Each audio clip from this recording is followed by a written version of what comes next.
energy. Guess what? Your true self cannot be improved. It can only be lived. This quote by Alan Cohen begs the question, are you living your true life?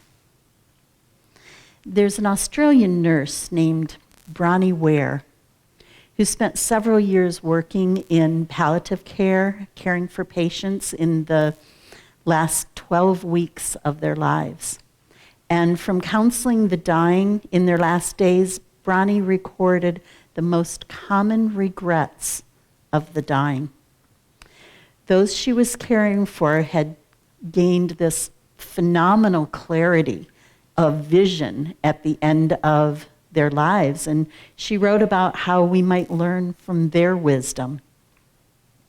When questioned about any regrets they had or anything they would do differently, she says, common themes surfaced again and again. So here's the top 5 regrets of the dying as observed by her. And I'm going to start with number 5. I wish that I had let myself be happier. I wish I had stayed in touch with my friends. I wish I had the courage to express my feelings. I wish I hadn't worked so hard. And the first was, I wish I had the courage to live a life true to myself, not the life others expected of me. Bronnie said this was the most common regret of them all. When people realize their life is almost over and look back clearly on it, it's easy to see how many dreams have gone unfulfilled. Most people have not honored even half of their dreams and had to die knowing that it was due to choices they had made or not made.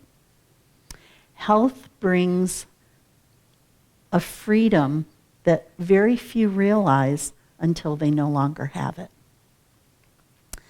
So let's take a deeper look at this number 1 regret so that we can avoid it. Okay, I'll bring it up a little bit here. So is there something in your life that you're saying is important to you, but you're not doing it, or you're not pursuing it? And you don't have to raise your hand or answer out loud. This is just internal thoughts. Reverend Robert Schuller, who was a minister of the Crystal Cathedral back in the 70s, asked the question, what would you attempt to do if you knew you could not fail? So think about that. What would you attempt to do if you absolutely knew you couldn't fail? As I was writing this talk, I had to ask myself this very question. I couldn't just be, this objective observer separate from what was going on the page. I allowed myself to just feel that. What would I attempt to do if I knew I couldn't fail? And I've had many experiences, big and small, of just going for it, as I'm sure all of you have. Making an attempt without any fear or even any thought of fear. And as I reflected, I kind of had to laugh because it seems that many of those leaps for me seem to revolve around moves, whether from Southern California to the Central Coast or from, one apartment to another, or my move cross country when I came back to Michigan, and then Spirit's decision that I stay in Michigan, all complete trust falls, just allowing. But then I had to ask myself, I didn't have to, then I chose to ask myself the question again. In current time, this week, now, what would you attempt to do if you knew you couldn't fail? And my inner voice gave me a pretty clear response. Just to be sure, it had nothing to do with moving. I'm staying here. But it's still incubating and not quite formed enough that's ready to be shared. It'll reveal itself in God's time. But my intention is to be so focused and so tightly connected to God through every aspect as it unfolds, completely unwavering in my faith, and accept without a shimmer of a doubt that I am divinely supported. I felt that in all those moves and in all these other, desires come true that I've had throughout life. So think about your own experiences. How about you? Have you had that experience where you have just felt a pull towards something and fear didn't even come into the picture? Resistance didn't even come into the picture. You just completely knew that you were going in the right direction. Not right as in right and wrong, but right for you, for your heart. Has everyone experienced that at some point in life? So if you've had those similar experiences and you've been called to something enormous and you just went for it, we know what it feels like to be totally immersed in the trust of the universe. And even though it may feel or seem like a leap of faith, we know in those moments that every step we take into midair, we land on solid ground and we're caught in the arms of God. We know that. So my question to you is the same question I asked myself. Have you done that lately? And it begs the question, if we've experienced it in other circumstances, why don't we live every aspect of our life and every moment of our life that same way? Why aren't we always living our true self? So then we get to ask, is it some form of fear? The reason we hold back from acting on our intentions or even keep us from setting certain intentions in the first place? Some of us have had fear of failure and not feeling good enough. Others of us have had fear of success and tend to hide the magnificent light that you are.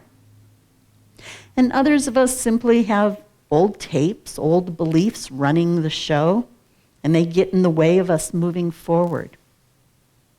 I know I've experienced all of the above in different situations, and it's gotten really old, right?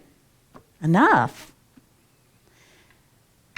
So when we live our life through divine inspiration, and we know that God is right here with us, within us, then we're living our own unique, authentic life. And part of getting to that point is, are you willing to be in a temporarily uncomfortable place of new thoughts, new ideas, new feelings, new experiences that we haven't tuned into before in order to achieve this expanded consciousness to reach your desire? If we're willing to be in that little bit uncomfortable place, there's the graphic that has a circle, and inside the circle it has the word comfort, and then there's a dot outside the circle and it says where the magic happens. That's what we want to do. We want to move outside our circle of comfort so that we can really experience the magic that is meant to be our life.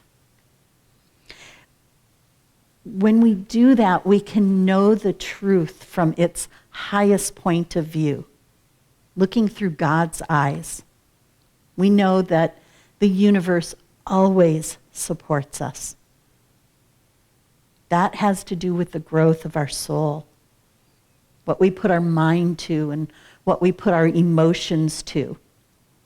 Letting go of all the excuses, all the old hurts, all the old fears, the old anger, some that we don't even know is still there until it kind of sneaks up and bubbles up in little spits and spurts.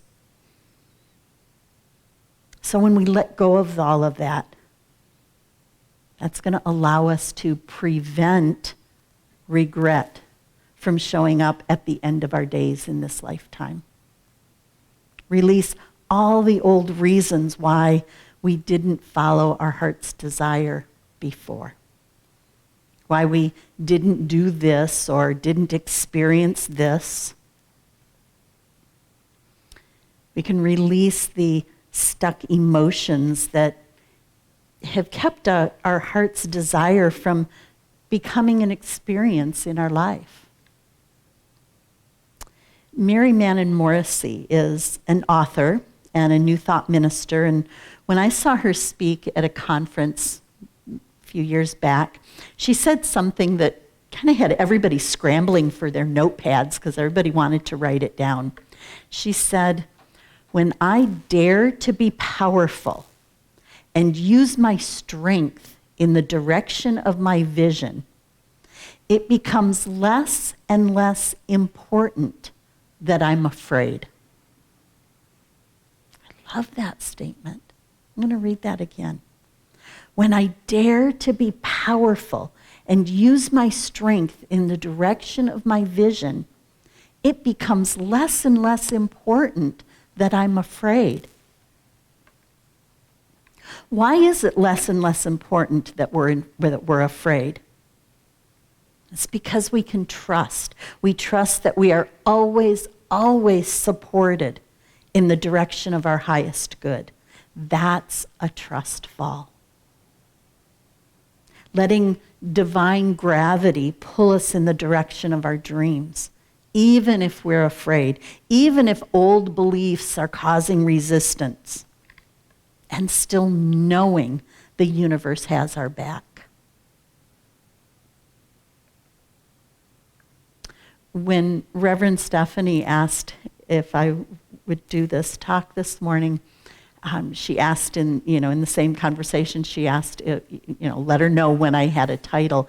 And it was almost before she even finished asking if I would do this, a title came into mind, and it was Trust Fall. And I started getting all these little visions, and I started thinking, do you remember, maybe you didn't do it, maybe we did, but being a little kid out on the playground and you'd put your hands like this and your friends would stand behind you and you would just kind of let yourself fall back and you'd kind of catch yourself because you didn't quite believe they were going to catch you. That's a trust fall. But this is like on a whole nother layer, a whole nother level, a whole nother scale. That when we do this trust fall, this diving into life fully, knowing that it's not our, fourth grade friend behind us who may or may not be watching somebody on the monkey bars. It's God. It's Source. And we are completely supported and always, always in that presence of unconditional love.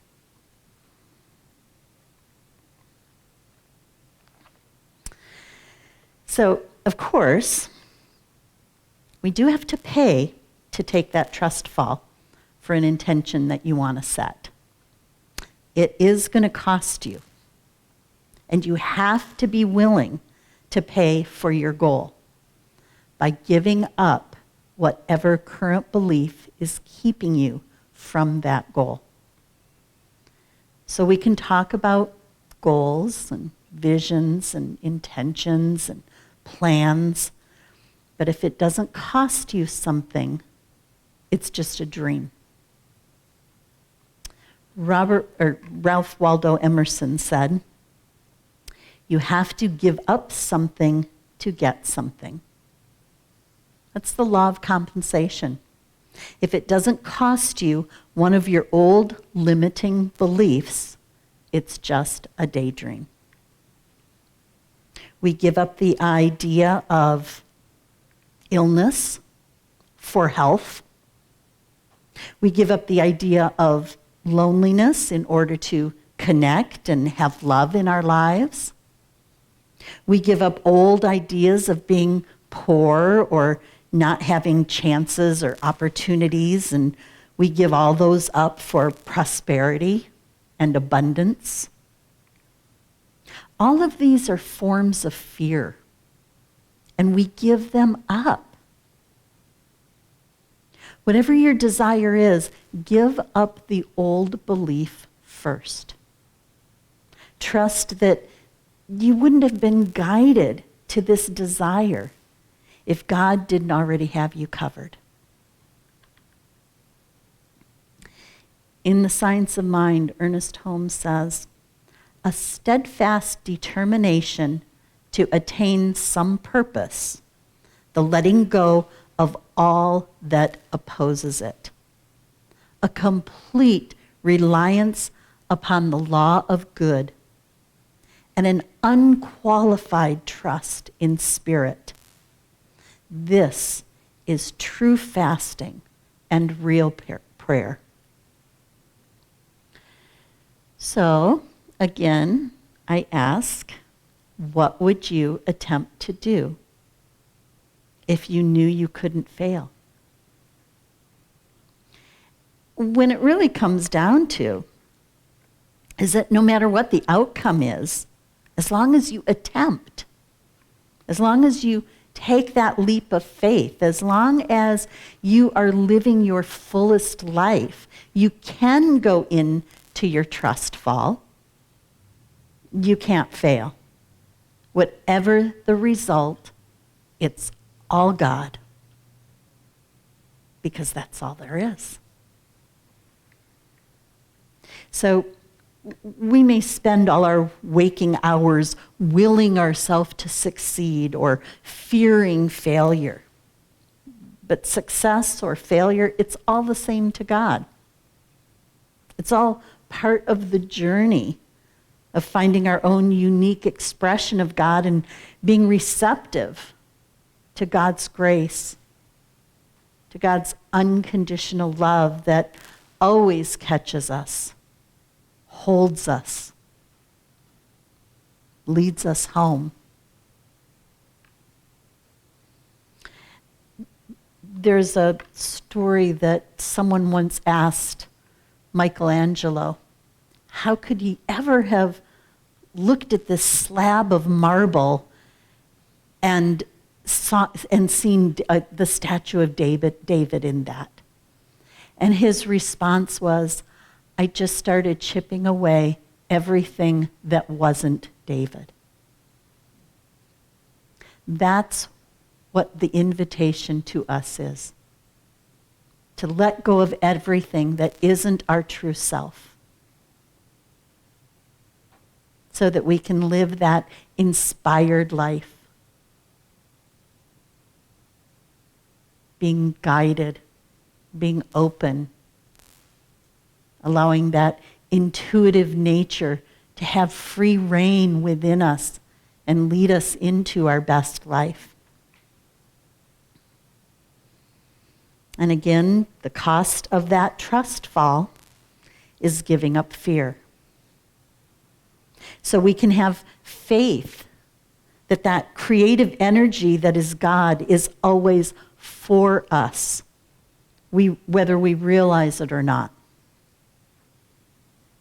God is continuously striving to intervene in your life and orchestrate meaningful opportunities.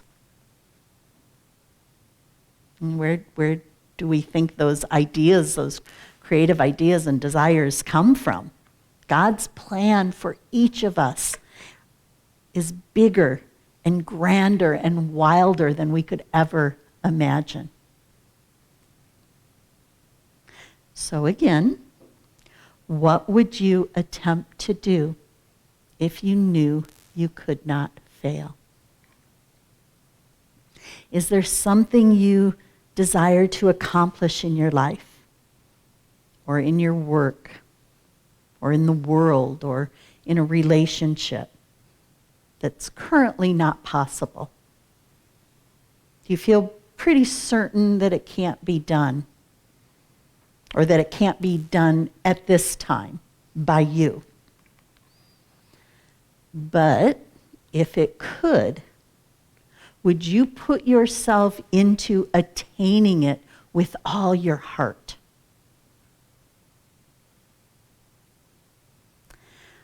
I'd like to share a process with you that I've modified from a few different sources and kind of merged them together into my own version. And it does include some work from Tracy Goss and John Cannery. So close your eyes if you choose. What's your impossible dream? It's another way of saying, what would you attempt to do if you knew you couldn't fail? Be still within. Listen deeply. When impossible answers come,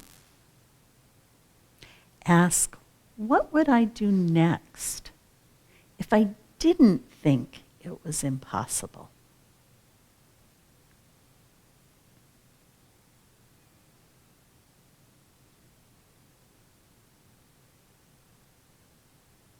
What action would I take next if I didn't think it was impossible?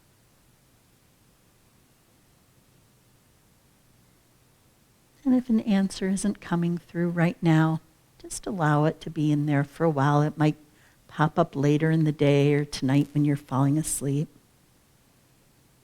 But when we ask,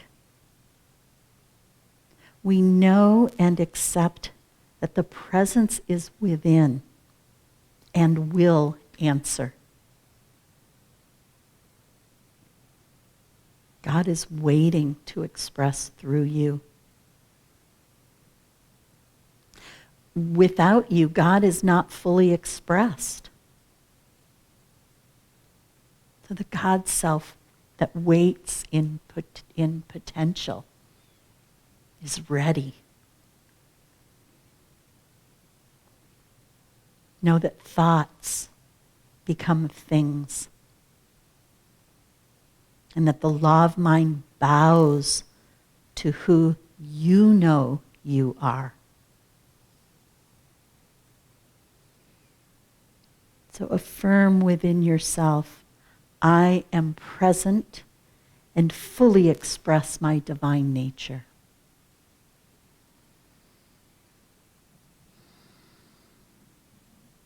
And when you're ready, you can go ahead and open your eyes. So what did your intuition tell you? Just let it mull around in your mind. The idea is to intuit and then do it.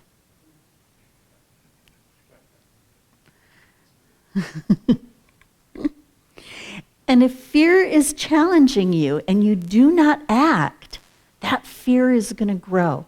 The longer you put something off, you really want to do this, the longer you wait, the bigger it seems when it's not that big to God. Challenge the fear with action, and you will grow. Fear and divine action are incompatible. They can't both exist at the same time. So act as if your highest expectations have already happened. Be in front of more opportunities and people. Let go of any blocks or attachments. Create mental space and physical space instead of allowing the worry and the fear to be running through your mind. Replace it with seeing what it is you want to experience. And keep asking yourself, what actions can I take that will move me toward my goal? What actions can I take that will lead me to my desire? And make bold promises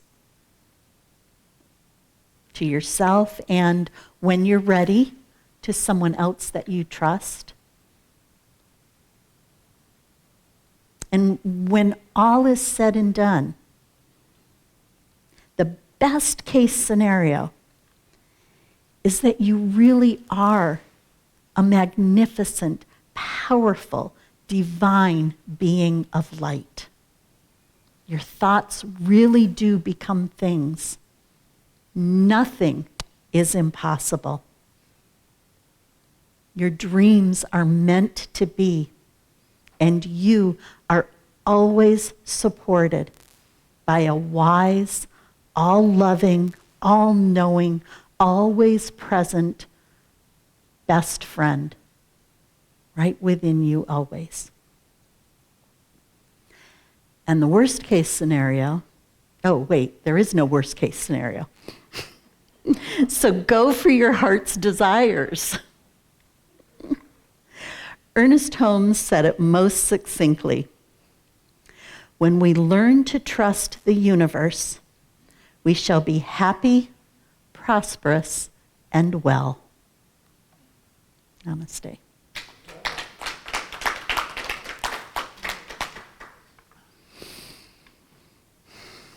And now we want to thank you. Thank you for being here. Thank you for being part of this community. Thank you for logging in and showing up online. This community, this amazing place is steeped in love. And thank you for supporting the beautiful message of love that we share. Thank you for your ongoing financial support of LEC. We could not do this without you. Your donations keep the lights on, keep the space warm, keep the live feed going, connects us to the world so that we can stream online for those who aren't here in person. And best of all, I have to say, your support ensures that we have Reverend Stephanie, who is a beautiful, bright light with such deep consciousness. And we are so blessed that she chooses, not only does she choose to be here at LEC, she loves to be here at LEC. And we are so grateful. If you don't know how you can send your financial offerings, you can donate on facebook.com/Life Enrichment Center, on LEC website at lecflint.com, through PayPal, lec2512@gmail.com, or by mailing a check to P.O. Box 321294, Flint, Michigan 48532. And I was not going to even try and do that by memory. So at this time, we invite our gratitude receiver to come forward. And now the song, I Am Blessed, sung by Marcia Allen, Pat Cronley, and Nick Calandro, followed by the gratitude prayer.